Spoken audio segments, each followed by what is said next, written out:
Hello busy people. So ఇక్కడ ఒక గంట ఉంది కదా, అది ఇన్ కేస్ మీరు యాక్టివేట్ చేసుకున్నారనుకోండి, నేను చేసే వీడియో అప్డేట్స్ నోటిఫికేషన్స్ అన్నీ మీకు వచ్చేస్తాయి.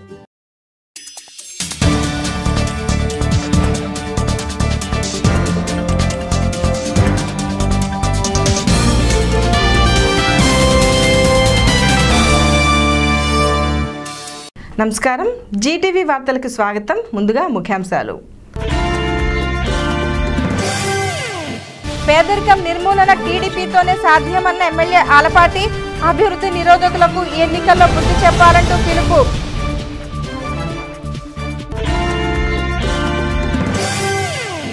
ఎన్నికల నియమావళిని ఉల్లంఘిస్తే చట్టపరమైన చర్యలు తప్పవు. ఎన్నికల అధికారి రంగయ్య వెల్లడి. ఎంఆర్ఓ కార్యాలయంలో సెక్టార్ ఆఫీసర్లతో సమావేశం. వైసీపీని గెలిపించాలంటూ విస్తృత ప్రచారం నిర్వహిస్తున్న మహిళా విభాగం. తన భర్త అన్నాబతుని శివకుమార్ని గెలిపించాలంటూ పుష్పలత అభ్యర్థన.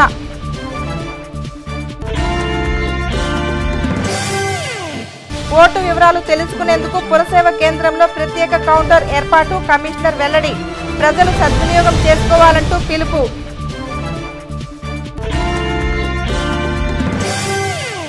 రాష్ట్రంలో పేదరిక నిర్మూలన తెలుగుదేశం పార్టీ ద్వారానే సాధ్యమవుతుందని ఎమ్మెల్యే ఆలపాటి రాజేంద్ర ప్రసాద్ పేర్కొన్నారు. సంక్షేమం, అభివృద్ధి రెండు కళ్లుగా ప్రభుత్వం పనిచేస్తుంటే విపక్షాలు మాత్రం అభివృద్ధి నిరోధకులుగా మారుతున్నారని విమర్శించారు. 23వ వార్డులో జరిగిన ఎన్నికల ప్రచారంలో పార్టీ శ్రేణులతో కలిసి ఎమ్మెల్యే ఆలపాటి పాల్గొన్నారు. పట్టణంలోని 23వ వార్డులో బుధవారం తెలుగుదేశం పార్టీ ఎన్నికల ప్రచారాన్ని చేపట్టింది. వార్డులోని రవీంద్రనాథ్ నగర్, చంద్రబాబు నాయుడు కాలనీ ప్రాంతాల్లో జరిగిన ప్రచారంలో పెద్ద సంఖ్యలో పార్టీ శ్రేణులతో కలిసి ఎమ్మెల్యే ఆలపాటి రాజేంద్ర ప్రసాద్ పాల్గొన్నారు. ఉదయం 2 గంటల మధ్య నుండి ప్రచారం ప్రారంభించిన ఎమ్మెల్యే ఆలపాటి ఆయా ప్రాంతాలు విస్తృతంగా పర్యటించారు. ఇంటింటికి వెళుతూ ప్రజలకు అభివాదం చేస్తూ ముందుకు సాగారు. చంద్రబాబు నాయుడు కాలనీ వద్ద ఓపెన్ టాప్ జీపులో స్థానిక కౌన్సిలర్ చెన్ను కళ్యాణి పార్టీ నాయకులతో కలిసి ప్రచారం చేపట్టారు. ఈ సందర్భంగా కాలనీకి చెందిన యువకులు, మహిళలు ఎమ్మెల్యే ఆలపాటి సమక్షంలో తెలుగుదేశం పార్టీలోకి చేరారు. వారికి పార్టీ కండువాలు కప్పిన ఎమ్మెల్యే ఆలపాటి అభినందనలు తెలియజేశారు. ఈనాడు సిద్ధాంతపరమైన ఆలోచన ఉన్న పార్టీలన్నీ కూడా పేదవాడి ఎంక చూడటం ప్రారంభించిన నేతృత్వం తెలుగుదేశం పార్టీ ఆధ్వర్యంలో జరిగిందని చెప్పి మనందరం కూడా గుర్తుంచుకోవాల్సిన అంశం. అందుకనే కాలాన్ని ఏ రకంగా క్రీస్తు శకం, క్రీస్తు పూర్వం అంటామో, ఈనాడు రాజకీయ పార్టీలన్నీ కూడా నేర్చుకోవాల్సింది తెలుగుదేశం పార్టీ పూర్వం, తెలుగుదేశం పార్టీ శకం అనేది మాత్రం ఈనాడు చూస్తున్నటువంటి వాస్తవం అని చెప్పి సందర్భంగా మనం చేస్తూ ఉన్నా. ఎందుకంటే పేదవాడి యొక్క మౌలికమైన సదుపాయాల్ని 37 సంవత్సరాలు స్వాతంత్రం వచ్చిన తర్వాత కూడా కల్పించలేనటువంటి అంశాలని పరిగణలో తీసుకొని తెలుగుదేశం పార్టీ నేతృత్వంలో ఆనాడు వ్యవస్థాపక అధ్యక్షులు నందమూరి తారక రామారావు గారు ఏ రకమైన ఆలోచనతో ఈ పార్టీని ప్రారంభించారో ఆనాటి నుంచి ఈనాటి వరకు కూడా తెలుగుదేశం పార్టీలో పేదవాడికి న్యాయం జరిగిద్ది అనే భావన ద్వారానే అధికారాన్ని కొనసాగించాం.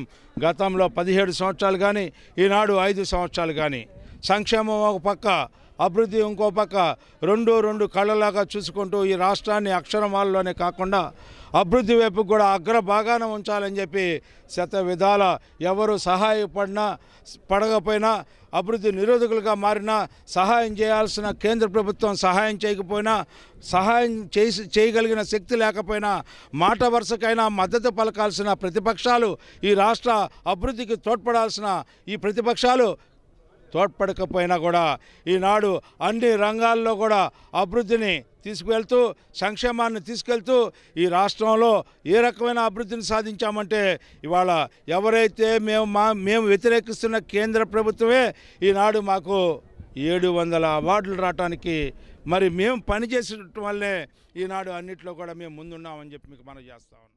అనంతరం ఎన్నికల ప్రచార రథాన్ని పరిశీలించారు. ఈ సందర్భంగా ఆలపాటి మాట్లాడుతూ ఇవి ప్రజాస్వామ్య విలువలు కాపాడే ఎన్నికలని అన్నారు. ప్రజాస్వామ్యాన్ని ఖూనీ చేస్తున్న కేంద్రంలోని బీజేపీ ప్రభుత్వాన్ని తరిమికొట్టాలని పిలుపునిచ్చారు. విపక్ష పార్టీలైన వైసీపీ, జనసేనలకు లక్ష్యం, గమ్యం లేవని అన్నారు. వారికి ఓటేస్తే ఓటు దుర్వినియోగం అయినట్లే అని తెలిపారు. ముఖ్యమంత్రి, ఎమ్మెల్యేల కుర్చీల మీద తప్ప విపక్షాలకు ప్రజలపై ఏమాత్రం ప్రేమ లేదని విమర్శించారు. సిద్ధాంతపరమైన ఆలోచనలు కలిగిన పార్టీ టీడీపీ అని తెలియజేశారు. రాష్ట్రంలో విపక్షాలు అభివృద్ధి నిరోధకులుగా మారారని ఎమ్మెల్యే ఆలపాటి విమర్శించారు. ఎన్నికల ప్రవర్తన నియమావళి ఉల్లంఘించిన వారిపై చట్టరీత్యా చర్యలు తీసుకోవడం జరుగుతుందని తెనాలి నియోజకవర్గ ఎలక్టోరల్ అధికారి సిహెచ్ రంగయ్య తెలియజేశారు.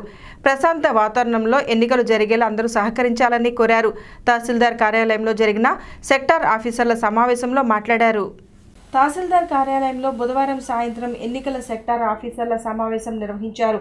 వివిధ విభాగాల అధికారులను ఎన్నికల నేపథ్యంలో సెక్టార్ ఆఫీసర్లుగా నియమించడంతో వారికి పలు సూచనలు చేశారు. సిహెచ్ రంగయ్య మాట్లాడుతూ ఎన్నికల నిబంధనలపై ప్రతి ఒక్కరూ అవగాహన కలిగి ఉండాలని చెప్పారు. అనుమతులు లేకుండా సభలు, సమావేశాలు, ప్రదర్శనలు చేయరాదని అన్నారు. ముందుగా ఆన్లైన్లో సువిధ యాప్ ద్వారా అనుమతులు పొందాలని చెప్పారు. తెనాలి నియోజకవర్గ పరిధిలో ఈరోజు సెక్టరల్ ఆఫీసర్స్ అందరికి కూడా అంటే SST video viewing team, video surveillance team, flying squads, అలాగే మన సెక్టరల్ మ్యాజిస్ట్రేట్స్ అందరితో కూడా మీటింగ్ పెట్టడం జరిగింది.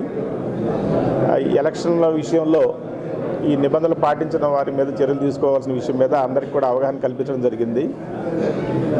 పబ్లిక్ అందరికి కూడా మేము రాజకీయ పార్టీలు కూడా విజ్ఞప్తి చేసేది ఏంటంటే అనుమతి లేకుండా ఊరేగింపులు కానీ, మైకులు పెట్టడం కానీ, సభలు కండక్ట్ చేయడం కానీ, లేకపోతే ఏదైనా పంపిణీలు చేయడం కానీ జరిగితే అది నేరంగా భావించి కేసు నమోదు చేస్తాం కనుక అటువంటి ప్రయత్నాలు ఏం చేయొద్దు. ఏదైనా మీరు మీటింగ్లు కానీ ఏదైనా జరపదలుచుకుంటే ముందుగా దానికి సంబంధించి సువిధ అని ఒక యాప్ ఉంది. ఆ యాప్ ద్వారా మీరు ముందుగా 5 రోజులు, కనీసం 5-6 రోజుల ముందుగా మీరు అప్లోడ్ చేసుకున్నట్లయితే మీకు పర్మిషన్ ఇవ్వడం జరుగుతుంది. మున్సిపల్ కమిషనర్ ఎస్ వెంకటకృష్ణ మాట్లాడుతూ ఎన్నికల ప్రవర్తన నియమావళికి విరుద్ధంగా ఓటర్లను ప్రలోభపెడితే చర్యలు తప్పవని హెచ్చరించారు. ఫ్లయింగ్ స్క్వాడ్ అప్రమత్తంగా ఉండాలని చెప్పారు. అందరూ సమర్థవంతంగా ఎన్నికల విధులు నిర్వర్తించాలని, ప్రజలను చైతన్యపరచాలని సూచించారు. అంటే మీ పరిధిలో ఎక్కడైనా మోడల్ కోడ్ ఆఫ్ కాండక్ట్ ఎక్కడైనా భిన్నంగా వ్యవహరించారా? మీ అందరికీ కూడా కార్లు ఇచ్చారు, ఆల్రెడీ వెహికల్ చేసాం ఆల్రెడీ. మీరు కూడా తప్పనిసరిగా పనిచేయాలి. మీ యొక్క పరిధిలో ఉంటే మీరు ఇమ్మీడియట్ రెస్పాండ్ అవ్వాలి, సెక్టర్ ఆఫీసర్స్ కూడా. కాబట్టి అందరూ కూడా మోడల్ కోడ్ ఆఫ్ కాండక్ట్ అధికారులుగా అందరు సెక్టర్ ఆఫీసర్స్ పనిచేయాలి. రెండవది మిత్రులు చెప్పారు, స్వీపు. అంటే ముఖ్యంగా ప్రజలందరినీ కూడా ఏవైనా చేయాలి. ఏ విషయాల మీద? ఒక 3 విషయాలు ఉన్నాయి. ఒకటి, ముఖ్యంగా ఏదైనా సరే అనుచిత జోక్యం, అనుచిత ప్రలోభాన్ని గురి చేయడం కానీ, అంటే డబ్బు రూపంలో కానీ, మందు రూపంలో కానీ, గిఫ్ట్ రూపంలో కానీ అనుచిత ప్రభావాన్ని గురి చేయడం కానీ, మోడల్ కోడ్ ఆఫ్ కాండక్ట్ వ్యతిరేకంగా పనిచేయడం కానీ, ఇవన్నీ జరిగినప్పుడు తప్పనిసరిగా లేదు స్కూల్లో కానీ ఎక్కడైతే 40-50 మందిని గుమిగూడి పెట్టండి, మీటింగ్ పెట్టండి. వీలైతే పిలిస్తే కనుక తహసీల్దార్ గారిని నేను కానీ వస్తాము. తప్పనిసరిగా ఒక 10 నిమిషాలు మాట్లాడతాం. ఒకటి, మీరు ఎటువంటి ప్రలోభాలు ఇవ్వకూడదు, ఇవన్నీ ఉండాలి. మోడల్ కోడ్ ఆఫ్ కాండక్ట్ ఉంది, ఈ కాండక్ట్కి అనుగుణంగా పనిచేయాలి అనేటువంటి అవేర్నెస్ని కూడా తీసుకురావాలి. అదేవిధంగా మీ అందరి వెహికల్స్కి కూడా రేపు సాయంత్రానికల్లా మనం ఒక పెన్ డ్రైవ్ ఇస్తున్నాం. దాంట్లో మోడల్ కోడ్ ఆఫ్ కాండక్ట్ గురించి, ఈ ఐపీసీ 171B&C గురించి కూడా మీకు పెన్ డ్రైవ్ ఇస్తాము. అది వేసుకొని అన్ని చోట్ల కూడా మీకు చెప్తా ఉంటే కనుక. తహసీల్దార్ వెంకటేశ్వర్లు మాట్లాడుతూ ప్రతి సెక్టార్ ఆఫీసర్కి 2 సహాయకులు ఉంటారని చెప్పారు. 266 పోలింగ్ కేంద్రాలకు 25 మంది సెక్టార్ ఆఫీసర్ని నియమించడం జరిగిందన్నారు. ప్రతిరోజు అప్రమత్తంగా ఉండాలి అని, అందరినీ కలుపుకుని వెళ్లాలని తెలియజేశారు. అనుమానాస్పద వ్యవహారం జరిగితే వెంటనే ఉన్నతాధికారులను సమావేశం అందించాలని సూచించారు. సమావేశంలో సెక్టార్ ఆఫీసర్లు పాల్గొన్నారు. కార్యక్రమాలు జరుగుతుంటాయి, మీరు పర్మిషన్ ఉందా, మీకు అట్లా లేదు, మీకు ఇట్లా లేదు అని చెప్పి అడ్డుకునే హక్కు లేదు. కాకపోతే ప్రతి ఒక్క ఐటమ్ని కూడా వెనుకున్న ఫ్లెక్సీ నుంచి, ముందున్న పైన పెట్టుకునే టోపీ నుంచి, ప్రతి ఒక్క ఐటమ్ వాళ్ళు గిఫ్ట్ ఇస్తే పెన్ను నుంచి కూడా ప్రతిదీ కూడా ప్రాపర్గా వీడియో తీయటం అనేది వీడియోగ్రాఫర్ యొక్క పని. ఆ వీడియోగ్రాఫర్ గారు చేసిన పనిని అన్ని డీటెయిల్డ్గా సీడీ రూపంలో చేస్తూ ప్రతి ఒక్క ఐటమ్ని అక్కడికి వచ్చిన జనం గురించి చెప్తాము. డ్రెస్సెస్ ఇస్తే డ్రెస్సెస్, టేబుల్స్, టీపై నుంచి మొదలుకొని వెహికల్ నెంబర్స్ నుంచి అన్నీ కూడా ప్రాపర్గా వీడియోగ్రఫీ అనేవాళ్ళు ప్రాపర్గా చేయాల్సిన బాధ్యత ఉంది. చేసిన తర్వాత ప్రతి డే ఏ ఒక్క ఆఫీసర్ అయినా కూడా ప్రతిరోజు కూడా తన యొక్క యాక్టివిటీని, వీడియో యాక్టివిటీస్ ఏవైతే ఉన్నాయో ఇవన్నిటినీ కూడా సీడీ రూపంలో చేసి. పట్టణంలో ఎన్టీఆర్ ఫైకస్ గార్డెన్ పనులు శరవేగంగా జరుగుతున్నాయని మున్సిపల్ కమిషనర్ ఎస్ వెంకటకృష్ణ తెలియజేశారు. ఈ నెలాఖరు నాటికి గార్డెన్ పనులు పూర్తవుతాయని చెప్పారు. కూచిపూడి నుండి తెప్పించిన 30 సంవత్సరాల నాటి మర్రి చెట్టును గార్డెన్లో రీప్లాంటేషన్ చేశారు. పట్టణంలోని విఎస్ఆర్ ఎన్వీఆర్ కళాశాల సమీపంలో జరుగుతున్న ఎన్టీఆర్ ఫైకస్ గార్డెన్ పనులను బుధవారం కమిషనర్ వెంకటకృష్ణ పరిశీలించారు. ఇందులో భాగంగా కూచిపూడి గ్రామం నుండి 30 సంవత్సరాల వయసున్న భారీ మర్రి చెట్టును క్రేన్ల సహాయంతో తరలించి ఫైకస్ గార్డెన్లో విజయవంతంగా రీప్లాంటేషన్ చేశారు. ఈ సందర్భంగా కమిషనర్ వెంకటకృష్ణ మాట్లాడుతూ ఫైకస్ గార్డెన్ పనులు శరవేగంగా జరుగుతున్నాయని చెప్పారు. ఇటీవల 40 సంవత్సరాల వయసున్న మర్రి చెట్టును గార్డెన్లో నాటడం జరిగిందని, ప్రస్తుతం 30 సంవత్సరాల వయసున్న మర్రి వృక్షాన్ని రీప్లాంటేషన్ చేశామని చెప్పారు. పార్కులో ఓపెన్ ఆడిటోరియం, ఓపెన్ జిమ్తో పాటు 145 రకాల ఫైకస్ జాతులకు చెందిన 1350 మొక్కలను ఇక్కడ ఏర్పాటు చేస్తున్నట్లు చెప్పారు. ప్రజలకు ఆహ్లాదం, ఆరోగ్యం అందించడమే గార్డెన్ ఏర్పాటు ముఖ్య ఉద్దేశమని అన్నారు. వివిధ విభాగాల అధికారులు పాల్గొన్నారు. దాదాపు 40 సంవత్సరాల వయసు ఉన్నటువంటి ఒక మర్రి చెట్టుని మనం ట్రాన్స్ప్లాంట్ చేసాము. ఈరోజు కూడా 30 సంవత్సరాలు ఉన్నటువంటి మరొక మర్రి చెట్టుని కూడా ట్రాన్స్ప్లాంట్ చేయడం జరుగుతుంది. దాంతోపాటు 145 రకాలకు చెందినటువంటి ఫైకస్ జాతులు 1350 మొక్కల్ని ఆల్రెడీ తేవడం జరిగింది. ఇవన్నీ కూడా రాబోయేటువంటి 10-15 రోజుల్లో అనుకున్నటువంటి ప్లాన్ ప్రకారంగా ఈ యొక్క 3 ఎకరాల స్థలంలో పూర్తి స్థాయిలో నాటడం జరుగుతూ ఉంది. మా ఉద్దేశం ప్రకారంగా ఈ మంత్ ఎండింగ్ కల్లా 100% కూడా ఇవన్నీ కూడా పూర్తి స్థాయిలో పార్కుని పూర్తి చేయాలని అభిప్రాయంతో ఉన్నాము. అందువల్లనే ప్రత్యేకమైన చొరవ తీసుకొని ఈ కార్యక్రమంలో ప్రత్యేకంగా నిమగ్నమవుతూ ఉన్నాము. దీనిపైన కూడా అవసరమైనటువంటి వ్యూ డెక్ కానివ్వండి, అదేవిధంగా ఓపెన్ ఎయిర్ థియేటర్ కానివ్వండి, గజీబు కానివ్వండి, ఇటువంటివన్నీ కూడా ఓపెన్ జిమ్ ఇటువంటివన్నీ కూడా ఏర్పాటు చేయడం జరుగుతూ ఉంది. 100% మనం అనుకున్నటువంటి ప్లాన్ ప్రకారంగా టైం లైన్ ప్రకారం జరుగుతూ ఉంది. కాబట్టి ఈ మంత్ ఎండింగ్ కల్లా ఈ పనులన్నీ కూడా పూర్తవుతాయని ఆశిస్తున్నాం. బీసీ వర్గాలకు అండగా నిలిచే పార్టీ తెలుగుదేశం పార్టీ అని వడ్డెర కార్పొరేషన్ చైర్మన్ దేవుళ్ల మురళి అన్నారు. టీడీపీకి బీసీలు కొండంత అండగా నిలుస్తారని చెప్పారు. తెలుగుదేశం పార్టీ కార్యాలయంలో జరిగిన విలేకరుల సమావేశంలో మాట్లాడారు. రాష్ట్రంలో వడ్డెర సామాజిక వర్గానికి న్యాయం చేకూర్చిన ప్రభుత్వం తెలుగుదేశం ప్రభుత్వమని వడ్డెర ఫైనాన్స్ కార్పొరేషన్ చైర్మన్ దేవుళ్ల మురళి అన్నారు.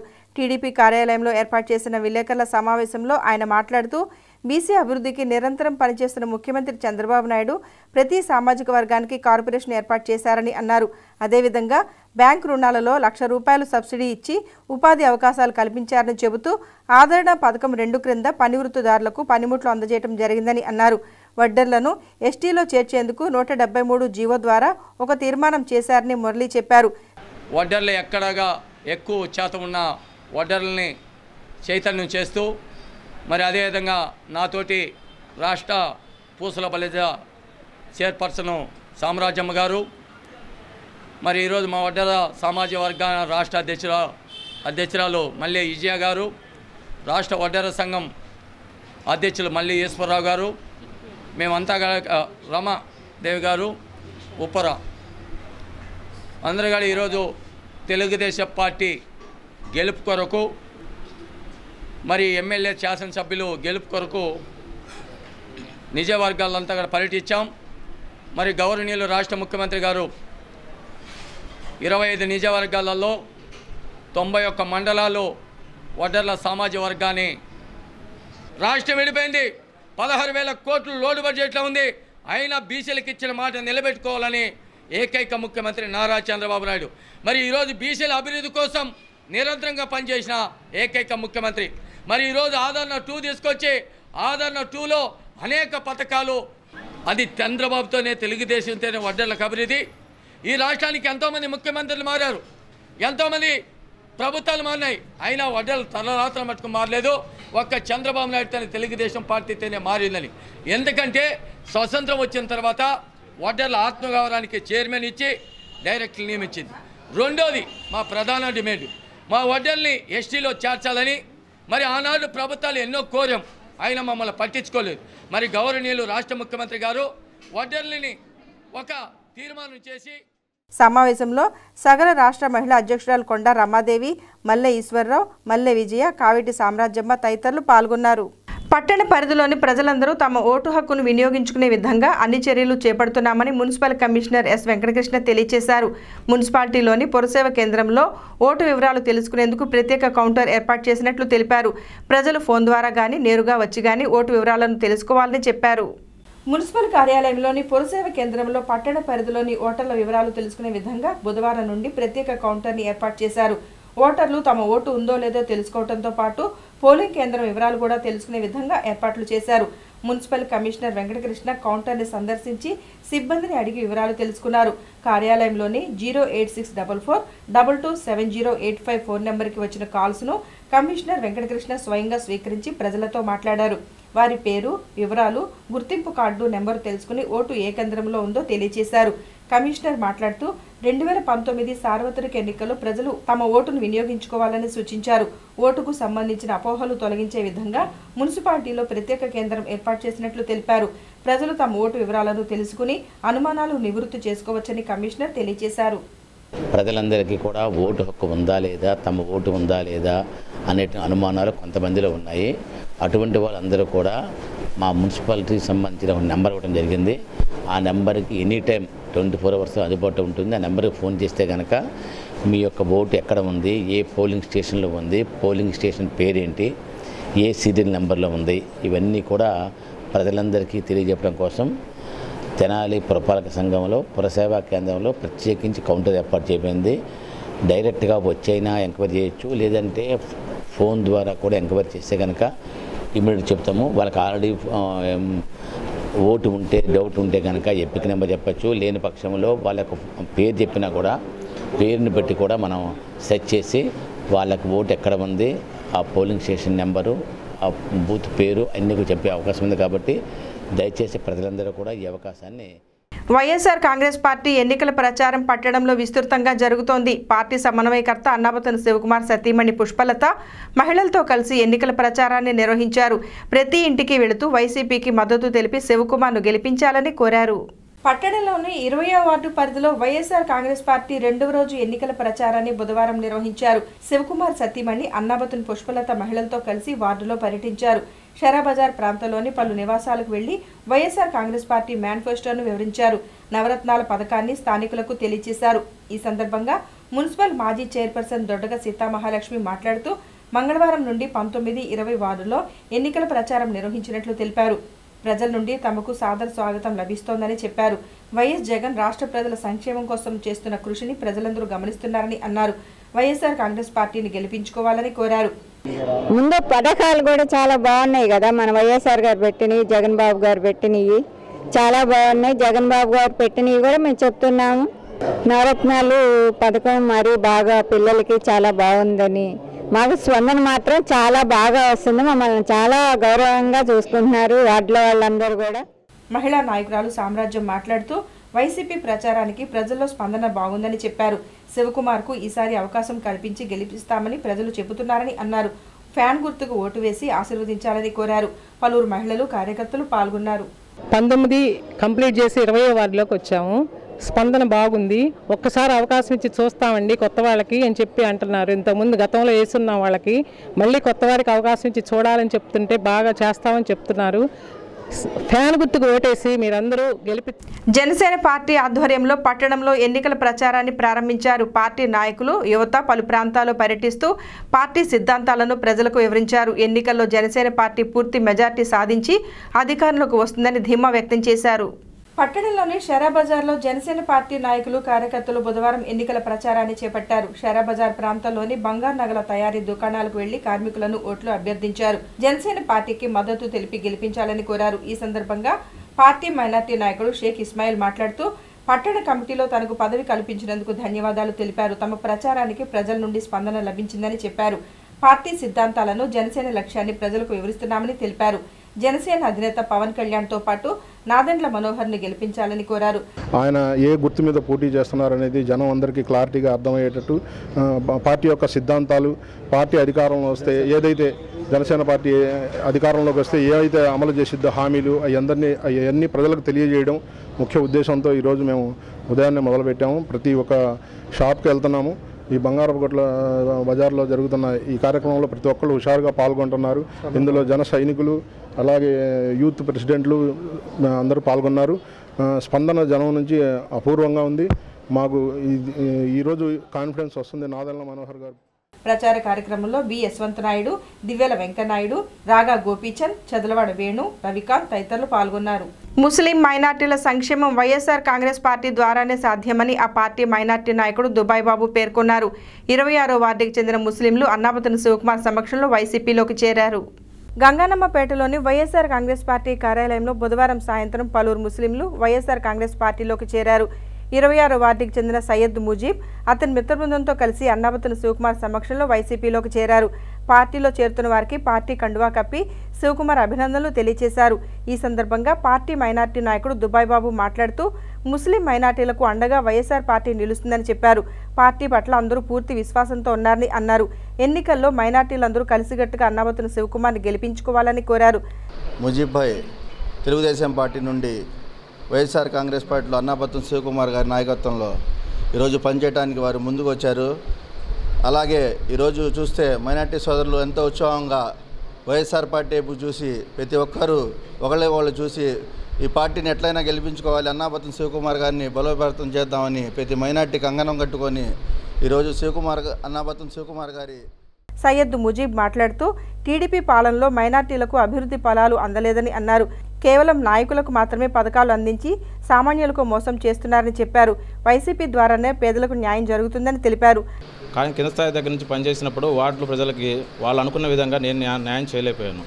ఈ పార్టీలో చేరి వాళ్ళకి అనుకున్న విధంగా వాళ్ళకి ప్రతి జగనన్న సంక్షేమ పథకాలు నవరత్నాలు ప్రతి ఇంటికి చేరేలా కృషి చేస్తానని, అలాగే 26వ వార్డు నుంచి కార్యక్రమంలో సయ్యద్ గౌస్, సయ్యద్ రఫీ, టెక్స్బాలా, షేక్ మున్సూర్, మహమ్మద్ ఆరిఫ్, నజీర్, హుస్సేన్ తదితరులు పాల్గొన్నారు. బీసీలకు అండగా ఉన్నామని చెప్పుకునే తెలుగుదేశం పార్టీ బీసీ వర్గాలపై కపట ప్రేమ చూపిస్తున్నారని తెనాలి నియోజకవర్గ బీసీ సంఘ అధ్యక్షుడు జొన్నాదుల వెంకటేశ్వరరావు ఆరోపించారు. మంగళగిరి నియోజకవర్గానికి తన కుమారుడు లోకేష్ని అభ్యర్థిగా ప్రకటించడాన్ని జేవీఆర్ ఆక్షేపణ వ్యక్తం చేశారు. రాష్ట్రంలో బీసీ వర్గాల ఓట్లు అధికంగా ఉన్న నియోజకవర్గాలకు ఓసీలకు సీట్లు కేటాయించడంపై బీసీ సంక్షేమ సంఘం తెనాలి నియోజకవర్గ అధ్యక్షులు జొన్నాదుల వెంకటేశ్వరరావు ఆక్షేపణ వ్యక్తం చేశారు. మంగళగిరి నియోజకవర్గానికి ముఖ్యమంత్రి చంద్రబాబు నాయుడు తనయుడు లోకేష్ను ప్రకటించడంపై బీసీల పట్ల ముఖ్యమంత్రికి ఎంత ప్రేమ ఉన్నదో అర్థమవుతోందని ఆయన అన్నారు. ఇదే విధంగా మంగళగిరి నియోజకవర్గానికి కూడా ఓసీలను కేటాయించారని చెబుతూ బీసీలంటే తెలుగుదేశమని, తెలుగుదేశం అంటే బీసీలని చెప్పుకునే ముఖ్యమంత్రి చంద్రబాబు నాయుడు బీసీల పట్ల పక్షపాత ధోరణి అవలంబిస్తున్నారని జొన్నాదుల వెంకటేశ్వరరావు అన్నారు. సమావేశంలో జొన్నాదుల శివరామకృష్ణ, జొన్నాదుల మురళి, బట్టు విష్ణుప్రసాద్, జొన్నాదుల రమేష్ తదితరులు పాల్గొన్నారు. కార్పొరేషన్లు ప్రకటించినందువలన బీసీ కులాలందరూ చాలా ఆనందంగా అనుభవించాం. కానీ ఈరోజు నిజమైన రాజకీయ మనుగడలో ఉన్న ప్రత్యక్ష ఎన్నికల్లో మాత్రం బీసీలకు చాలా తక్కువ చిన్న చూపుతో బీసీల యొక్క ప్రేమ లేకుండా బీసీ నియోజకవర్గాలైన చీరాల కానీ మంగళగిరి కానీ అనేక నియోజకవర్గాల్లో బీసీలకు సీట్లు ఇవ్వకుండా ఓసీలకు ఇస్తూ బీసీల మీద చిన్న చూపు చూస్తున్నారు. అంటే వీరు బీసీలకు చేస్తానని చెప్పి పత్రికా ప్రకటనలు ఇవ్వడమే కానీ కార్యరూపంలో మాత్రం బీసీలకు ఎటువంటి ప్రత్యక్ష రాజకీయాల ఫలాలు అందే విధంగా తెలుగుదేశం పార్టీ చేయట్లేదని మేము ఈ సభాముఖంగా తెలియజేస్తున్నాం. ఈ మెయిన్ మా ముఖ్యమంత్రి గారు బీసీల యొక్క చైతన్యం పరచడానికి అసెంబ్లీలోకి బీసీలు రావాలంటే చీరాల నియోజకవర్గంలోనూ అదేవిధంగా మంగళగిరి నియోజకవర్గంలోనూ బీసీ కులస్తులకే ఇచ్చి బీసీల యొక్క అభిమానాన్ని చూరగొనవలసిందిగా కోరుచున్నాం. బీసీలకు ఇవ్వకుండా అగ్రవర్ణాలను ఆ 2 నియోజకవర్గాలను నిలబెడితే బీసీల యొక్క వ్యతిరేక ఓటు మీరు మూటగట్టుకోవాల్సిందిగా చంద్రబాబు నాయుడు గారికి హెచ్చరిస్తున్నాం. రానున్న ఎన్నికల్లో మాదిగ కులస్తులకు దామాషా ప్రకారం సీట్లు కేటాయించాలని తెనాలి పట్టణ ఎంఆర్పీఎస్ కమిటీ డిమాండ్ చేసింది. తెనాలి నియోజకవర్గంలో నామినేటెడ్ పదవుల విషయంలో మాదిగ వర్గీయులకు అన్యాయం జరిగిందని విమర్శించారు. మారిస్పేటలోని ఎంఆర్పీఎస్ కార్యాలయంలో బుధవారం సాయంత్రం తెనాలి పట్టణ ఎంఆర్పీఎస్ కమిటీ సమావేశం నిర్వహించారు. పట్టణ ఎంఆర్పీఎస్ అధ్యక్షుడు కొండముది బోసుబాబు మాట్లాడుతూ రాబోయే పార్లమెంటు అసెంబ్లీ ఎన్నికల్లో మాదిగ కులస్తులకు దామాషా ప్రకారం అన్ని రాజకీయ పార్టీలు సీట్లు కేటాయించాలని డిమాండ్ చేశారు. విభజన తర్వాత ఆంధ్రప్రదేశ్లో మాదిగలు లేరని ప్రచారాలు చేస్తున్నారని, జీవో నెంబర్ 25 ద్వారా 39 లక్షల మంది మాదిగ కులస్తులు ఉన్నారని చెప్పారు. Tenali municipality market yard chairman పదవులు ఎస్సీలకు కేటాయించకపోవడం గమనించాల్సిన అవసరమని అన్నారు. అన్ని కులాలకు కార్పొరేషన్ ఏర్పాటు చేసిన ప్రజాప్రతినిధులు భవిష్యత్తులో మాదిగ ఉపకులాలకు కార్పొరేషన్ ఏర్పాటు చేయాలని డిమాండ్ చేశారు. పార్లమెంటు సభ్యుల విషయంలో కానీ ఎంపీల విషయంలో కానీ ఒక సమానమైన హోదాని కల్పించాలని ఎంఆర్పిఎస్ ఈ రాజకీయ పార్టీల్ని ప్రశ్నిస్తుంది. ఈ రాజకీయ పార్టీల్లో ఉన్న ప్రతి మాదిగా మీరు ఆత్మపరిశీలన చేసుకొని జాతి ప్రయోజనాల కోసం వర్గీకరణే ముఖ్యాంశంగా, వర్గీకరణే లక్ష్యంగా మీ నాయకులను ప్రశ్నించాలని మేము విన్నవించుకుంటున్నాం. నేటికి తెనాలి మున్సిపాలిటీ ఒక ఎస్సీ చైర్పర్సన్ కాకపోవటం, అట్లాగే మార్కెట్ యార్డు ఎస్సీ చైర్పర్సన్ కాకపోవటం, మాదిగులు ఎంత, ఎస్సీలు ఎంత అనగదొక్కబడ్డారన్నది అర్థమవుతుంది. ఈ ఓటు హక్కు ద్వారానే సమానమైన న్యాయాన్ని పొందవచ్చన్నది రాజకీయ పార్టీలు మన మీద ప్రదర్శించిన తీరును బట్టి మేము నిర్ణయించుకుంటున్నాం. కాబట్టి రాజకీయ చైతన్యం, ఓటు హక్కు చాలా ప్రధానము. ఓటుని ప్రతి ఒక్క చైతన్యపరిచి ప్రతి మండలంలో, ప్రతి గ్రామంలో, అన్ని చోట్ల ఓటు విలువని ఒక సదస్సులాగా ఏర్పాటు చేసి ప్రతి ఒక్కరు ఎంఆర్పిఎస్ కమిటీలు నిర్వహించాలని మేము అడుగుతున్నాము. అదే చేస్తాము. చేసి అభ్యర్థుల్ని ఎన్నుకునే విధంలో మన యొక్క జాతికి, మనుగడకి, మన జాతి అభివృద్ధికి ఉపయోగపడే వ్యక్తుల్ని మనం ఎన్నుకునే విధంగా. సమావేశంలో కమిటీ ఉపాధ్యక్షుడు సిద్దెల రమేష్ బాబు, మాతంగి మోహన్ రావు, ప్రభాకర్ మాదిగ, విజయ్ కుమార్ మాదిగ, జి రాజకుమార్, భాగ్యరాజు, జాన్ మాదిగ తదితరులు పాల్గొన్నారు. వార్తలు ముగించబోయే ముందు ముఖ్యాంశాలు మరొకసారి. పేదరికం నిర్మూలన టీడీపీతోనే సాధ్యమన్న ఎమ్మెల్యే ఆలపాటి, అభివృద్ధి నిరోధకులకు ఎన్నికల్లో బుద్ధి చెప్పాలంటూ పిలుపు.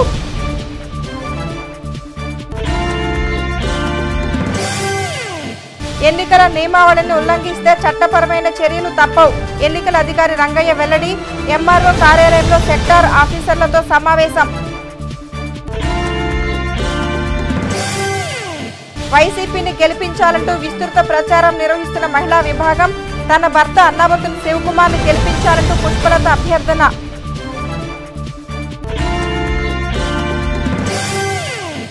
ఓటు వివరాలు తెలుసుకునేందుకు పురసేవ కేంద్రంలో ప్రత్యేక కౌంటర్ ఏర్పాటు. కమిషనర్ వెల్లడి. ప్రజలు సద్వినియోగం చేసుకోవాలంటూ పిలుపు.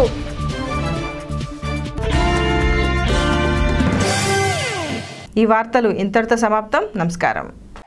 Hello busy people.